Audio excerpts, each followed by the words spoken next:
Viewers, সর্বপ্রথম আমাদের পিকচারটি Snapseed application open করে নিতে হবে। দেন আমরা নিচে টুলস অপশনে ক্লিক করব। করার পর একটু নিচে গিয়ে আমাদের এখানে অপশন আছে যে ব্ল্যাক অ্যান্ড হোয়াইট, এখানে আমরা ক্লিক করব। করার পর আমরা জাস্ট এখান থেকে কন্ট্রাস্টটা একটু বাড়িয়ে দেব, 20 পর্যন্ত রাখবো আমরা। দেন আমরা টিক মার্কে ক্লিক করব। করার পর আমাদের উপরে এই অপশনটাতে ক্লিক করে আমরা ভিউ এডিটসে ক্লিক করব। করার পর আমরা এই লেয়ারটাতে ক্লিক করে এই পেন আইকনে ক্লিক করব। করার পর আমরা এই অপশনটাতে অন করে দিব। দেওয়ার পর আমরা হালকা জুম করে নিয়ে নিব। নেওয়ার পর আমাদের স্ক্রিনটা রিমুভ করে নিতে হবে।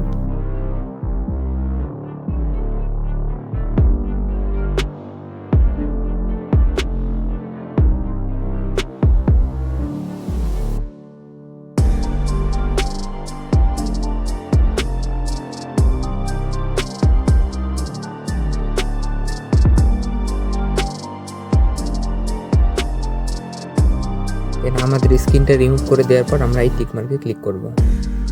তারপর আমরা এই ব্যাক আইকনে ক্লিক করব। করার পর আবারও আমরা টুলস অপশনে ক্লিক করব। করার পর আমাদের এই নিচে স্ক্রল করে প্রোটেক্ট অপশনে ক্লিক করব। আমরা এখান থেকে ফেস স্পটলাইটটা একটু হালকা বাড়িয়ে নিব। নেওয়ার পর আমরা স্কিন স্মুথটা একদম 100 করে দিব। দেওয়ার পর এই ক্লারিটিটা একটু বাড়িয়ে নিব। নেওয়ার পর আমরা টিক মার্কে ক্লিক করব। দেন আমাদের এই সাইডে অনেক সাদা অংশ আছে, এটা আমরা ব্ল্যাক করে দেওয়ার জন্য আবার টুলস অপশনে ক্লিক করে আমাদের ব্রাশ আইকনে ক্লিক করতে হবে। দেন আমরা এই অপশনটাতে রেখে আমরা এটা -10 করে দিব। দেওয়ার পর আমরা এখানে ড্র করে নিয়ে নিব যেখানে যেখানে সাদা অংশ আছে।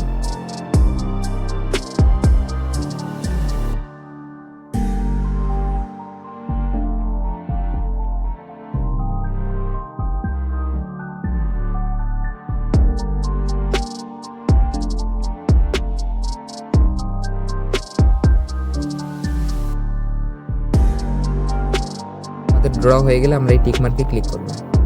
তারপর আমাদের এখানে একটা টাইগার পিএনজি অ্যাড করার জন্য আমরা সিম্পলি টুল অপশনে ক্লিক করব। তারপর আমরা এই ডাবল এক্সপোজার নামের অপশনটাতে ক্লিক করে আমাদের ওটা অ্যাড করে নিয়ে নিব। তো তারপর আমাদের এই প্লাস আইকনে ক্লিক করে আমাদের সেই টাইগারের পিএনজিটা অ্যাড করে নিতে হবে। তো আমি টাইগারের পিএনজির লিঙ্কটা আমি ডেসক্রিপশন বক্সে দিয়ে দিব, আপনারা সেখান থেকে ডাউনলোড করে নিতে পারবেন। তো আমরা এখন এই প্লাস আইকনে ক্লিক করে সেটা অ্যাড করে নিয়ে নিব।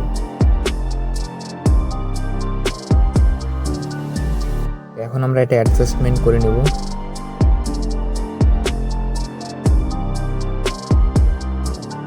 এরপর আমরা এই আইকনে ক্লিক করে লাইটিং করে দেব। এরপর আমরা সিম্পলি এই টিক মার্কে ক্লিক করব। করার পর আমাদের এখানে কিছু ফায়ার ইফেক্ট অ্যাড করার জন্য এই টুলস অপশনে ক্লিক করে আবার ওই ডাবল এক্সপোজারে ক্লিক করব। দেন আমরা এই প্লাস আইকনে ক্লিক করে আমরা সেই ব্যাকগ্রাউন্ডটি অ্যাড করে নিয়ে নিব। তো আমি এই ব্যাকগ্রাউন্ডটির লিঙ্ক ডেসক্রিপশন বক্সে দিয়ে দেবো, আপনারা সেখান থেকে ডাউনলোড করে নিয়ে নেবেন। তো আমি প্লাস আইকনে ক্লিক করে ব্যাকগ্রাউন্ডটি অ্যাড করে নিয়ে নিচ্ছি।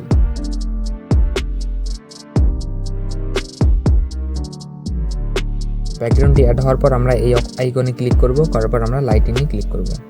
দেন আমাদের টিক মার্কে ক্লিক করতে হবে। তারপর আমরা এই উপরের অপশনটাতে ক্লিক করে ফেসে যেগুলো ইফেক্ট আছে সেগুলো আমরা উঠিয়ে নিব।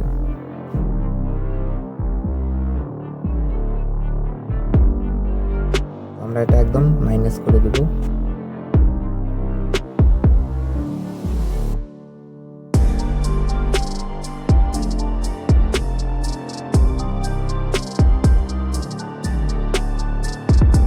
দেন আমাদের ইফেক্টটি অ্যাড হওয়ার পর আমরা এই টিক মার্কে ক্লিক করব।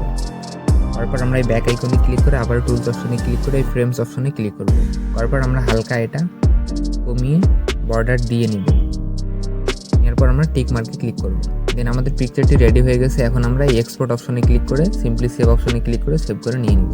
তো ভিডিওটি ভালো লাগলে অবশ্যই লাইক কমেন্ট করবেন, সাবস্ক্রাইব করে পাশে থাকা বেল আইকনটি অন করে দিবেন।